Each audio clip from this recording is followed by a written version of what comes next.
अच्छा तू भी रोक उसको।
और ना इसके गले में गूगल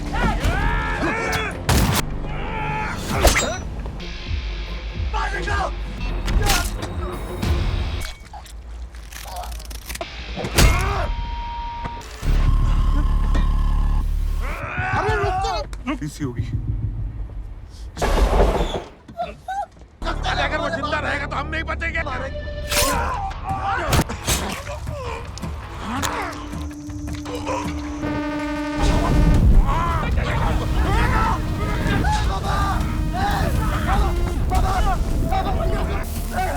कैसा हो गया है?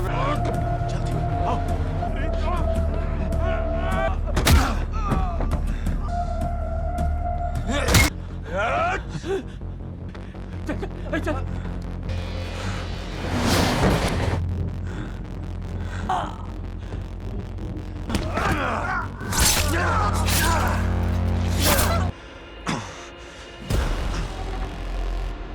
खानदान के राक्षस हो तुम, राक्षस नहीं हो क्या?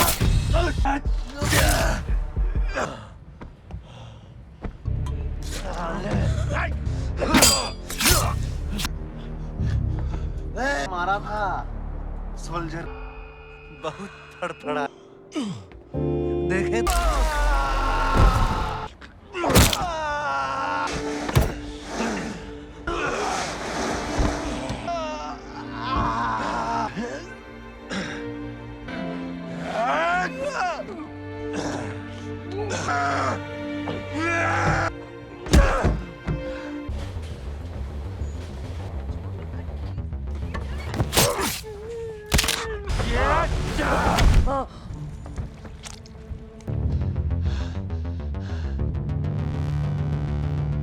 मैं कुछ ना कर पाऊंगा, आप लोग समझिए मेरी बात को प्लीज। अगर हम सबने पहले ही तुम्हारी मदद की।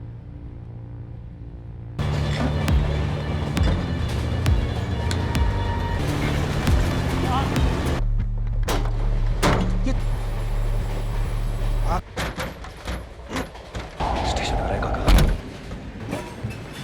चल उधर। फादरली प्यार जाग ही गया आज।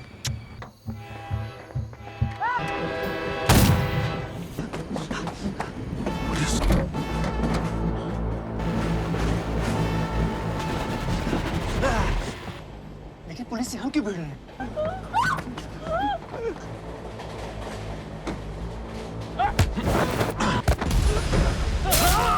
नथु!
ऐसे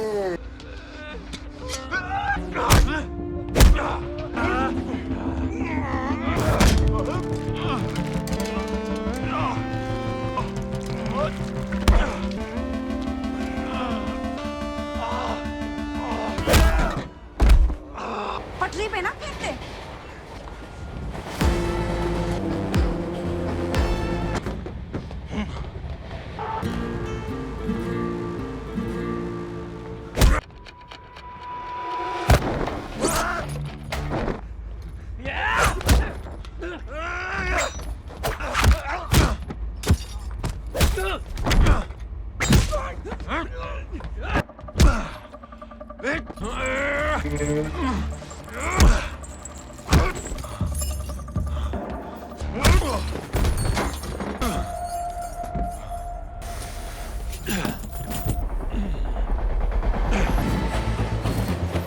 भैया देख कितने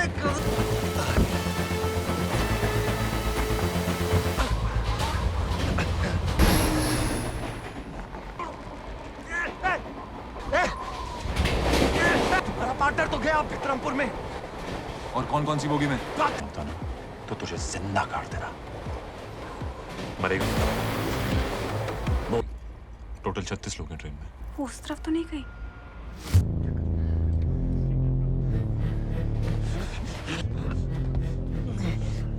चलो बच्चों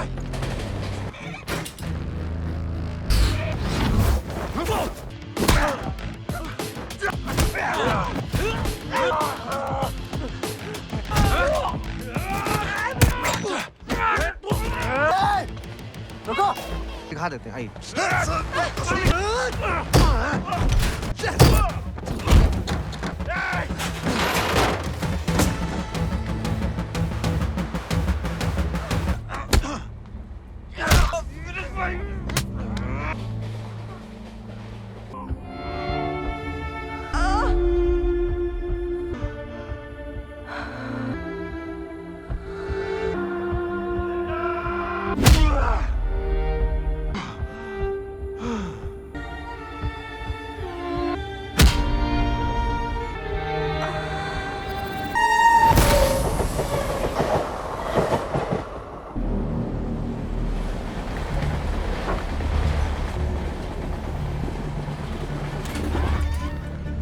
I need to go.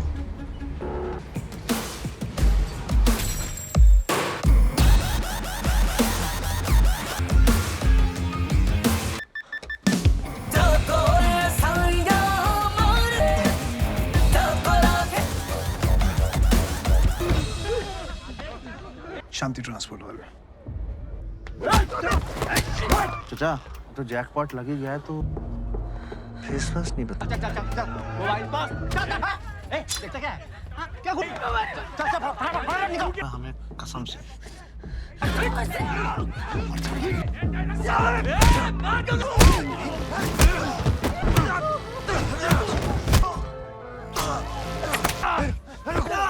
अभी रुक जा। Hey guys, today we're diving headfirst into the adrenaline-fueled, bone-shattering world of the 2023 movie Kill. If you thought train rides were just for quiet reading and questionable coffee, prepare to have your illusions shattered, then stomped on, then maybe run over by a speeding locomotive. This isn't your grandma's scenic railway tour.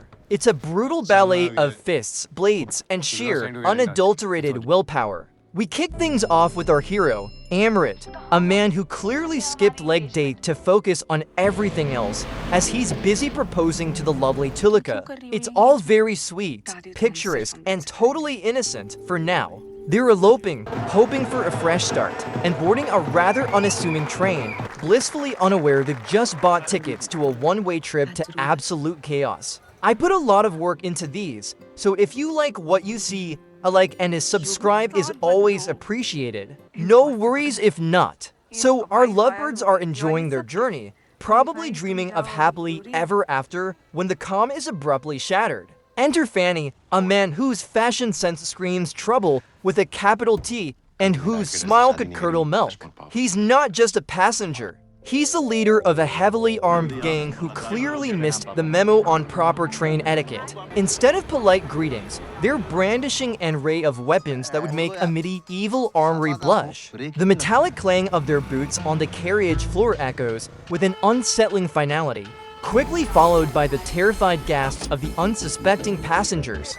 It's like a really aggressive, unscheduled stop, except instead of a snack vendor, you get a dozen heavily armed thugs. They move with brutal efficiency, locking down compartments. Their rough voices barking orders and the casual cruelty in their eyes immediately signals that this isn't just a robbery.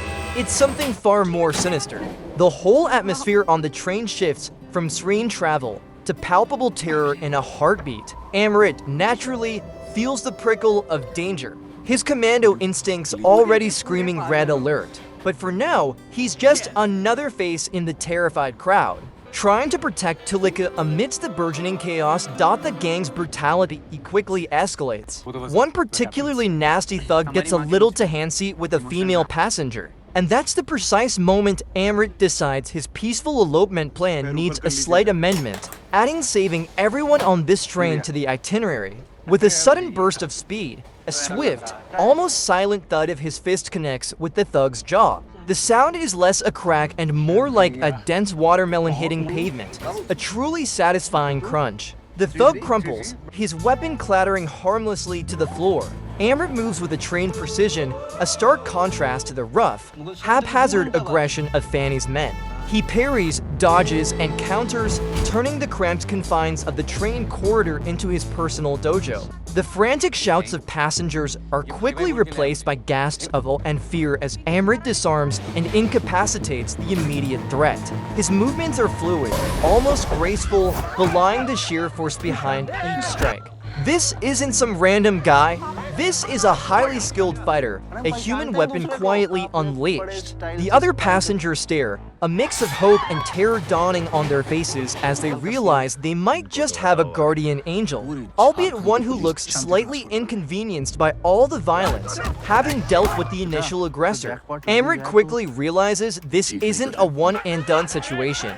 More gang members, drawn by the commotion, storm into the compartment. The tight space becomes a swirling vortex of flailing limbs and frantic attempts at violence. Amrit uses every inch of the environment to his advantage. He ducks under a swinging pipe, the whoosh of displaced air barely missing his head, then slams a thug's face into a window pane with a sickening thud. Another rushes him with a glinting blade, and Amrit, quick as a flash, grabs a seat cushion, using it to absorb the strike with a dull thwack before disarming the assailant with a swift, bone-jarring twist of the wrist. The metallic clang of the knife hitting the floor is almost musical.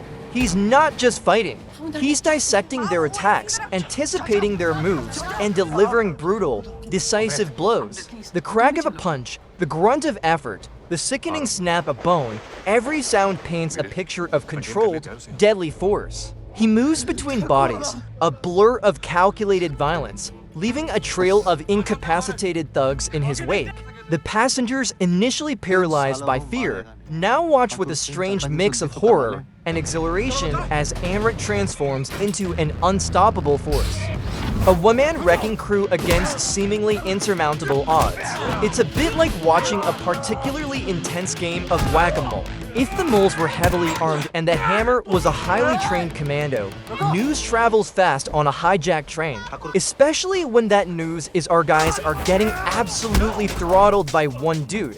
Fanny, never one to tolerate insubordination or unexpected heroism, hears about Amrit's one-man rampage. His face, usually a mask of menacing calm, contorts into a snarl of pure rage. He barks orders, his voice reverberating through the carriages, sending shivers down the spines of the terrified passengers. Find him! Bring him to me! The search becomes more organized, more relentless. Instead of small patrols, larger groups of thugs, armed with an even wider array of blunt and sharp objects, begin systematically sweeping through the compartments. The distinct sound of doors sliding open and shut, accompanied by the gruff shouts of the gang members, creates a constant, oppressive hum of impending danger. Amrit finds himself constantly on the move, guiding Tulika and other vulnerable passengers to safer spots, always one step ahead, but the pressure is mounting. The clatter of their footsteps and the muffled thuds from behind doors signify that the net is tightening. It's like a very deadly game of hide and seek. We're getting caught means a really, really bad day. The stakes are raised, and a subtle shift in the gang's tactics means Amrit can no longer simply react. He has to anticipate, strategize, and outwit them, all while protecting the innocent lives trapped in this mobile death trap. Recognizing that scattering is a recipe for disaster, Amrit attempts to gather a few of the more vulnerable passengers, including Tulika, into a relatively secure compartment. He quickly improvises defenses, pushing seats and luggage together to form a crude barricade, a desperate attempt to create a momentary sanctuary. The dull scraping sound of furniture being dragged across the floor is punctuated by the sharp crack of his fists meeting bone as yet another wave of thugs tries to breach their makeshift fort. The gang members are becoming more desperate, their attacks more feral. One charges with a rusty pipe, its metallic sheen glinting menacingly under the flickering train lights. Amrit sidesteps with impossible grace, the whoosh of the pipe narrowly missing his ear, before delivering a devastating elbow strike that sends the attacker reeling, his head hitting the wall with a sickening thud. The sounds of struggle, desperate grunts, the thudding of bodies, the tearing of fabric fill the small space. Amrit is a whirlwind of defensive and offensive maneuvers, always positioning himself between the attackers and the cowering civilians. His focus is unwavering, his eyes scanning for threats, his body reacting with lightning speed. It's a masterclass in controlled chaos, where every move is calculated, every blow carries weight, and every breath is a testament to his raw determination. You know, just another Tuesday for a commando on a train. Apparently, with the makeshift barricade under increasing pressure, Amrit makes a tactical decision. He needs to thin the herd. He charges into the narrow corridor, transforming the confined space into a deadly gauntlet. Thugs swarm him from both directions, creating a claustrophobic dance of death. A blade whistles past his face, followed by the dull thud of a boot narrowly missing his ribs. Amrit ducks, spins, and unleashes a flurry of punches and hits, each one delivered with concussive force. The metallic clang of weapons colliding with the train walls, the frantic shouts, and the sickening wet thuds of fists connecting with flesh create a cacophony of violence. He uses the walls for leverage, pushes off seats, and even employs the sliding doors to his advantage, slamming them shut on an unwary thug's arm with a bone-jarring crash. It's a relentless, breathless sequence. He slides under a swinging machete, the air above him parting with a whoosh, then springs up, delivering a devastating knee to the chin of another attacker. The sheer speed and brutality of his movements are astonishing, leaving the viewers, and presumably the gang members, utterly bewildered. He's not just fighting, he's orchestrating a symphony of... Just when Amrit thinks he's cleared a path, a new, more imposing figure emerges from the shadowy depths of a carriage. This isn't just another faceless thug. This is a lieutenant, a hulking brute with intricate tattoos snaking up his arms and an aura of sadistic confidence. He carries a particularly nasty-looking, ornate knife, its polished blade gleaming ominously under the dim lights. The fight is immediate and visceral.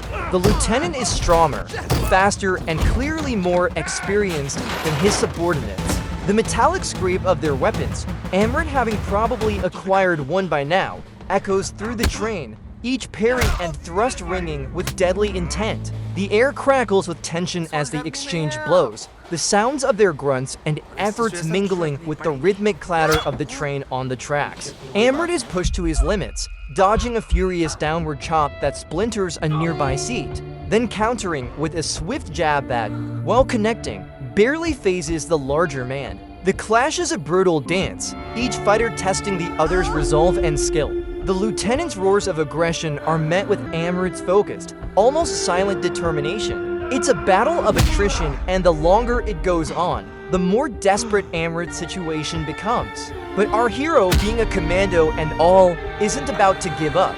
He spots an opening, a momentary lapse in the lieutenant's furious assault, and with a final explosive burst of energy, delivers a decisive blow, the sickening thud echoing through the carriage as the brute finally crumples after that brutal encounter.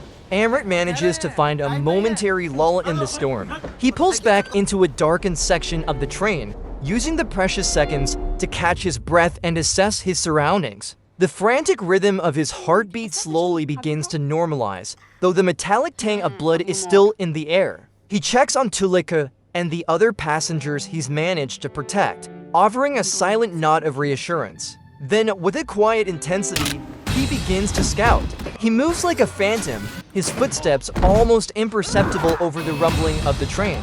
He peeks cautiously around a corner, his eyes narrowing as he spots Fanny's main group a few carriages down. The antagonist is visible, gesticulating wildly, clearly still furious about the resistance. The muffled shouts and the dull thud of Fanny's frustrated fist hitting a metal partition carry through the train. This isn't just about survival anymore. Amrit is gathering intelligence, mentally mapping out the gang's numbers, their positions, and Fanny's apparent hubris. He's shifting from pure defense to calculated offense, transforming from a guardian into a predator. This isn't just about making it to the next station. It's about ensuring that Fanny and his men don't make it out of this train alive, or at least not in one piece. The silence, broken only by the train's relentless journey, is heavy with unspoken threats and burgeoning plans. Amrit's reconnaissance leads him to the train's galley car, a place usually reserved for questionable microwave meals, but now a fresh battleground. As he pushes open the door, the clatter of pots and pans is quickly joined by the guttural shouts of more gang members. They were probably looking for snacks, but instead, they found an express ticket to pain. Amrit, ever the pragmatist, immediately starts improvising. A heavy frying pan becomes an impromptu shield, deflecting a wild machete swing with a resonant clang. He then uses it to deliver a stunning blow to another thug's head. The sound a horrifying mix of metal and skull. A long, gleaming kitchen skewer, meant for shish kebabs, finds a much more pointy purpose as it's plunged into an assailant's shoulder with a sickening THWIP and a grunt of pain. Flour bags explode in clouds of white dust, momentarily blinding his attackers, allowing Amrit to move with devastating speed.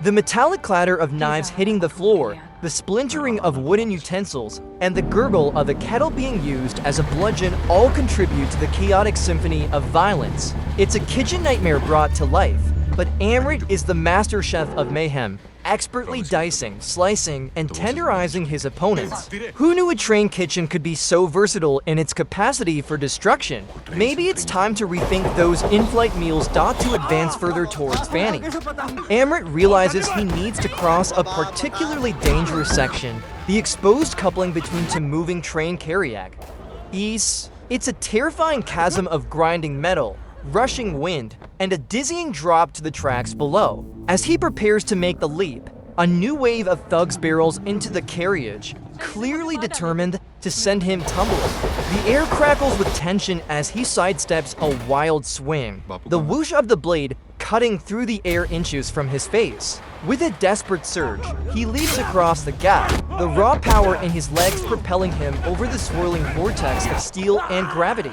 He barely makes it, his fingers scraping for purchase on the edge of the next car. With a desperate scrape, one particularly determined thug tries to follow, lunging across the gap, but Amrit, already regaining his footing, delivers a brutal kick, sending the unfortunate soul plummeting with a terrified shriek that's quickly swallowed by the wind and the roar of the train. The metallic clang of the coupling, the rush of the wind, and the shuddering of the train cars create an immersive, hard-stopping moment of pure peril. It's less a train journey and more an extreme sports event at this point, but Amrit seems remarkably unfazed by the potential for instant, gory demise. Just another day at the office. I guess no rest for the wicked, or in Amrit's case, no rest for the righteous commando trying to save everyone. He enters another carriage only to be met by yet another one of Fanny's formidable lieutenants, a hulking enforcer whose primary mode of communication seems to be blunt force trauma. This guy is a human battering ram armed with a heavy, rusty wrench, and he clearly means business. The fight is a brutal exchange of power. The clang of the wrench against anything Amrit uses to block, be it his arm or an improvised shield, reverberates with bone-jarring force. Amrit is forced to dodge constantly, the whoosh of the swinging metal weapon narrowly missing his head time and again. The Enforcer's grunts of effort are loud and savage, a stark contrast to Amrit's tight-lipped focus. Our hero is visibly straining, his muscles coiling and flexing with every parry and counterattack. He takes a glancing blow, the dull thud of metal against his shoulder eliciting a sharp gasp of pain, but he pushes through it, using the momentum against his opponent. It's a dance of raw power and calculated precision, a relentless back and forth where every strike carries the weight of potential defeat. The air grows thick with sweat and the metallic tang of blood as Amrit digs deep, eventually finding a critical opening to exploit, turning the Enforcer's brute strength against him and a devastating, decisive move. It's a reminder that even the biggest bullies eventually find their match, especially when their match happens to be a commando with a very bad temper. Fanny, now thoroughly frustrated and probably wondering if he should have just taken a bus, decides to up the ante. He's tired of his men getting systematically dismantled by one guy, so he resorts to the classic villain move, taking a hostage. He grabs an innocent passenger, their terrified whimpers cutting through the train's rumble, and holds a gun to their head. His voice, amplified by either the train's intercom or simply his enraged shouts, booms through the remaining carriages, a chilling promise of violence if Amrit doesn't reveal himself. "Come out, hero, or this one gets it," he snarls, the words dripping with sadistic relish. The click of the safety being disengaged on his weapon is a stark, terrifying punctuation mark to his threat. The desperate cries of the hostage, the palpable fear in their eyes, and the chilling certainty in Fanny's voice create an unbearable tension. Amrit, hidden nearby, can hear it all. He sees the terrified faces of the remaining passengers, the desperation in their eyes, and the sheer audacity of Fanny's cruelty. This isn't just about saving Tulika anymore.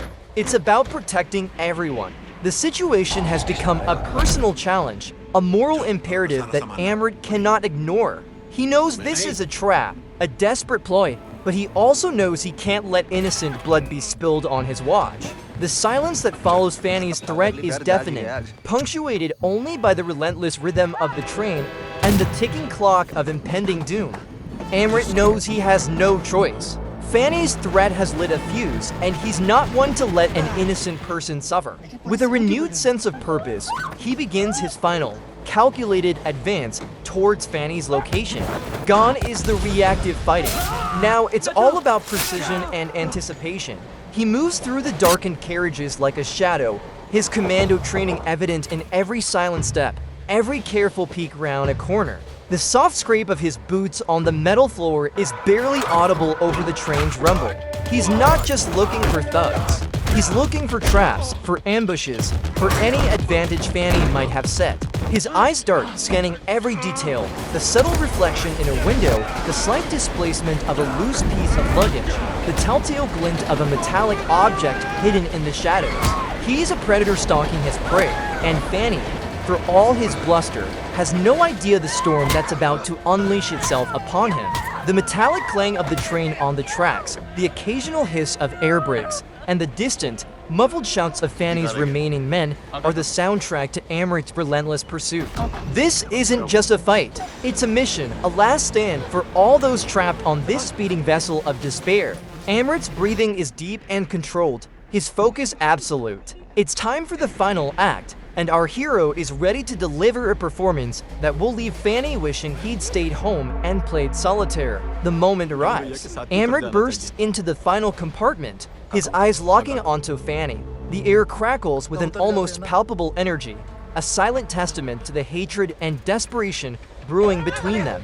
Fanny, surrounded by his last remaining, heavily armed thugs, grins, a predatory glint in his eyes. He's been waiting for this. The final confrontation begins not with a bang, but with a sudden, explosive charge. Amrit doesn't hesitate, plunging into the thick of Fanny's remaining guard, his movements a blur of controlled aggression.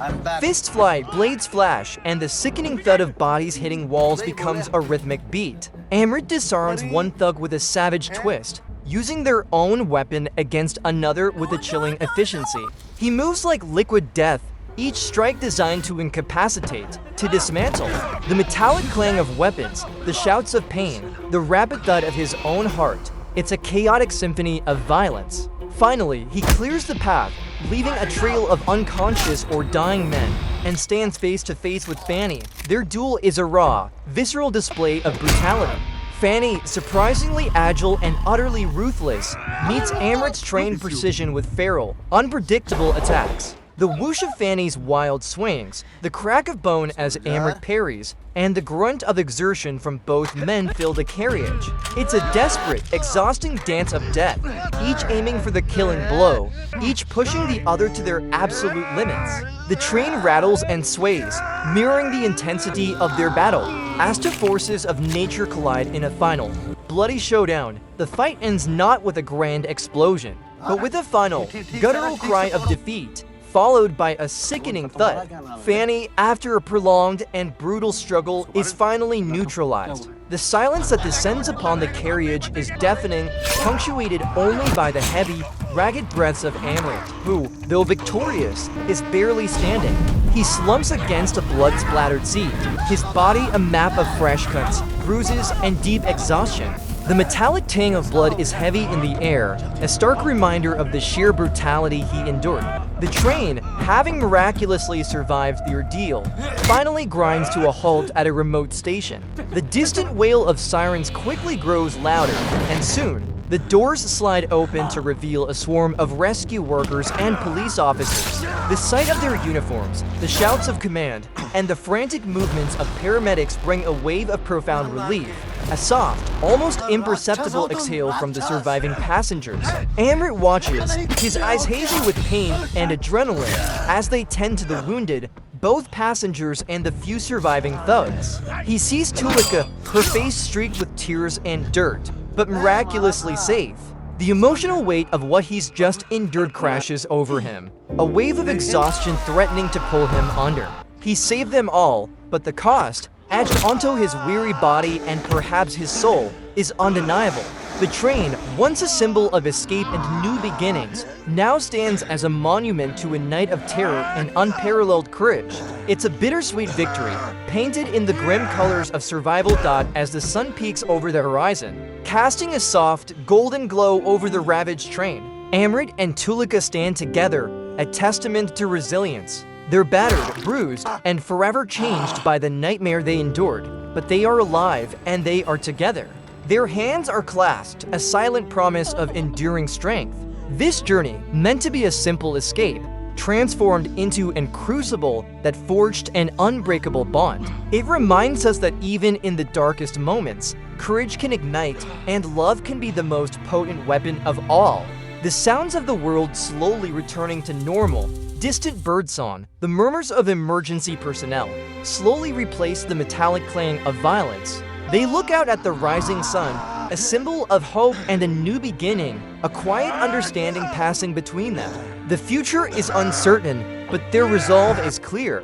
They survived, not just a train full of killers, but an ordeal that would break most. Their journey continues, scarred but strengthened, forever bound by the chaos they overcame. They stand as a powerful reminder that even after the most brutal of battles, the human spirit can heal and find its way back to the light. It's a poignant end to a visceral tale, leaving us pondering the quiet strength found in the aftermath of unimaginable darkness.